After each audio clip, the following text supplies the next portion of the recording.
रणनीतिकार एवं जन स्वराज के संयोजक प्रशांत किशोर आजकल बिहार यात्रा पर हैं।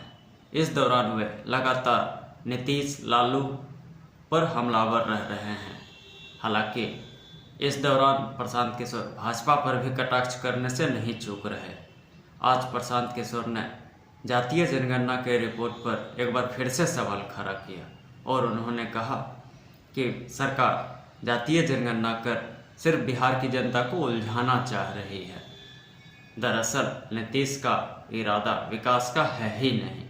उन्होंने कहा कि अगर सरकार का इरादा विकास का होता तो फिर आज़ादी के बाद से कई बार मुसलमानों और दलितों की गणना हो चुकी है, लेकिन अब तक उनकी दशा क्यों नहीं सुधरी। मुसलमानों और दलितों की गणना होने से कुछ नहीं होता।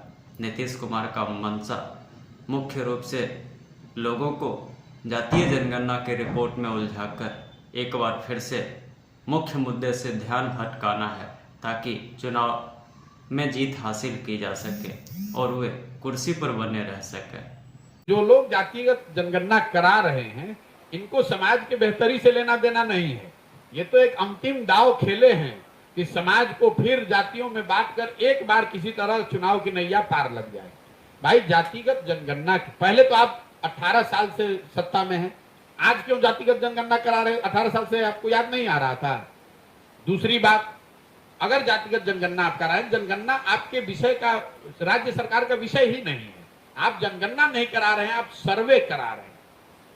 सर्वे करा रहे हैं। जनगणना तो केंद्र सरकार का विषय है और सर्वे और जनगणना में जमीन आसमान का फर्क है, क्योंकि सर्वे का कोई लीगल सैंक्टिटी नहीं है। इस बात को कभी सरकार ने स्पष्टता से नहीं बताया कि सर्वे का जो रिजल्ट आएगा उसकी मान्यता क्या होगी। उसकी मान्यता तो कुछ है नहीं, कुछ जानकारी। तो सर्वे तो राज्य सरकार कभी भी करा सकती है। और अगर मान लीजिए आपने करा भी लिया, अगर उसको लीगल सैंक्टिटी मिल भी गई, तो जातियों की जनगणना होने मात्र से लोगों की जिंदगी तो सुधरेगी नहीं। पूरे बिहार की गणना हुई पड़ी है कि 13 करोड़ लोग, बिहार के जो लोग हैं वो देश के सबसे गरीब और पिछड़े हैं। ये तो जानकारी आपके पास है, इसको काहे नहीं सुधार रहे? दलितों की जनगणना तो आप आजादी के बाद से कर रहे हैं, उनकी दशा आप क्यों नहीं सुधार रहे? उसके लिए आपने क्या किया? मुसलमानों की जनगणना करी हुई है, दलितों के बाद बिहार में सबसे ज्यादा गरीबी और फटेहाली से मुसलमान भाई जूझ रहे हैं, उनके लिए आपने क्या किया? आप किसी गांव में चले जाइए, जो दलित टोले हैं, जो मुसलमानों के इलाके हैं, वहां आपको आंख से दिखता है कि कितनी ज्यादा गरीबी, बदहाली, फटेहाली है। तो ये जनगणना कराने और जो जनगणना के विरोध में जो लोग हैं, मैं उनको सुझाव दूंगा कि आप विरोध मत कीजिए। क्यों विरोध कर रहे हैं? भाई, समाज में कोई वर्ग अगर सही मायनों में पीछे छूटा हुआ है, उसकी संख्या ज्यादा है और उसकी गणना हो रही है, सरकार सर्वे करा रही है, तो कराने दीजिए।